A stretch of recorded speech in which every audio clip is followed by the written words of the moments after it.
Hey there YouTube, quick update on the King Holler Tri-Drive build. Still waiting on some parts. I did order a scale pusher axle housing from Shapeways.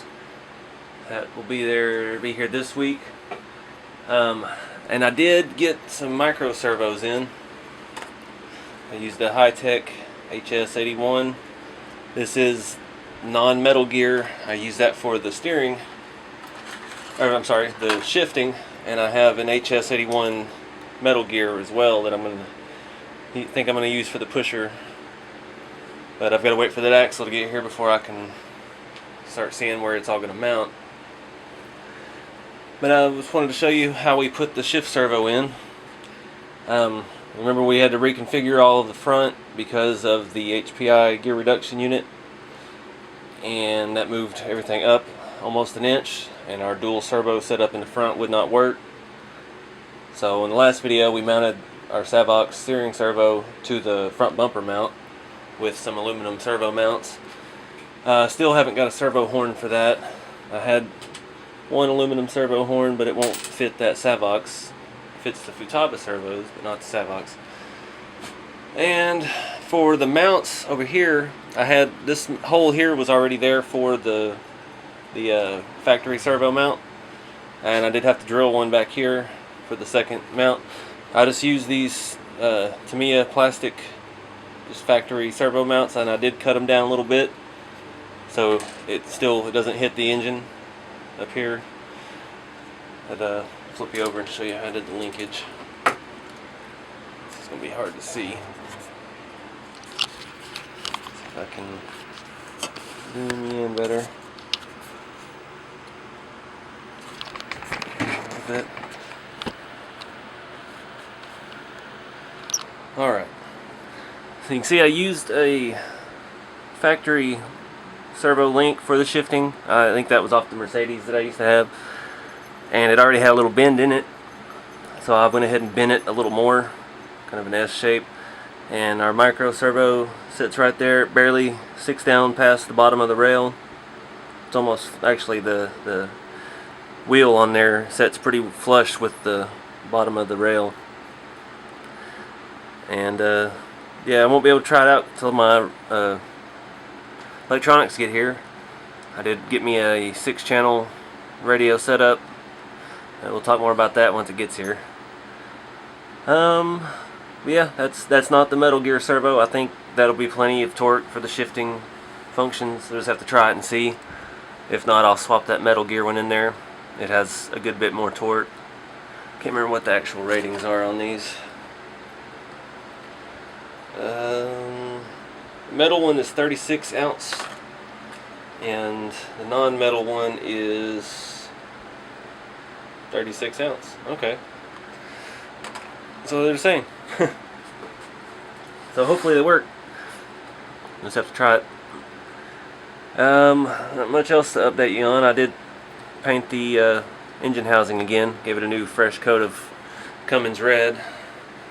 It was kind of poorly done the first time I did it a long time ago, so I did hit it again, semi-gloss. Other than that, I have started Bodywork. I did finally find the sunroof piece on eBay. Somebody finally posted one up for sale, so I'm waiting on that to get here, and I'm gonna fill that in. You can't see that there's a sunroof hole. All I did is put one layer of primer on it, and I've started sanding down all the casting marks, all the rough spots on the corners of the top, trying to smooth all that out. I'm probably going to wait until I get that sunroof piece, and I'll go ahead and fill that, and then we'll go ahead and do a couple more coats of primer and hand sanding, working our way up to finer and finer grit. And then hopefully, finally, we can get some paint on this thing. I did buy, we've been talking about it before, the RC 4-wheel drive R1 transfer case, and it does not fit. From everything I'd seen, I thought this was the same width as the semi-truck rails, but it is almost, it sticks over about a 1/4 inch too wide. And that's machined aluminum. I don't really want to try to cut that down. So back to the drawing board. I was thinking I'm going to wait before I do any more gearing until we get this thing running, because I've got that 7-to-1 on the front, and I'm thinking that may be enough. I want to drive it and see before we start trying to do any kind of inline gear reduction. Just you know, I don't want it to be too slow. I want it to be geared down to look scale, but I don't want it to just be boring as heck to drive. Yeah, I was thinking maybe of trying that on the Scania, but I don't know. Got enough kettles in the fire at the moment, so just have to wait and see. But it's one of those things. I like to have parts like that, because you know, I may not use it for 6 months, and then all of a sudden I'll have a need for it. So anyway, that's where we're at. It's coming together. I'd also have kind of thought about painting the frame again once I've got all the holes made that I need to make, stripping it down and repainting it. But I don't know. I see a lot of folks with these. They paint the rear ends and everything, and I don't know about painting the rear ends. They're plastic. I don't want to paint my drive lines. I mean, real trucks, everything's sprayed.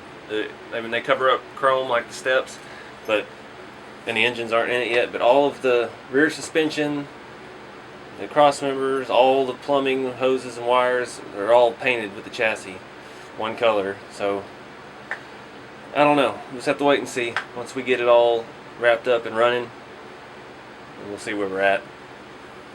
But anyways, thanks for watching. Stay tuned for more videos.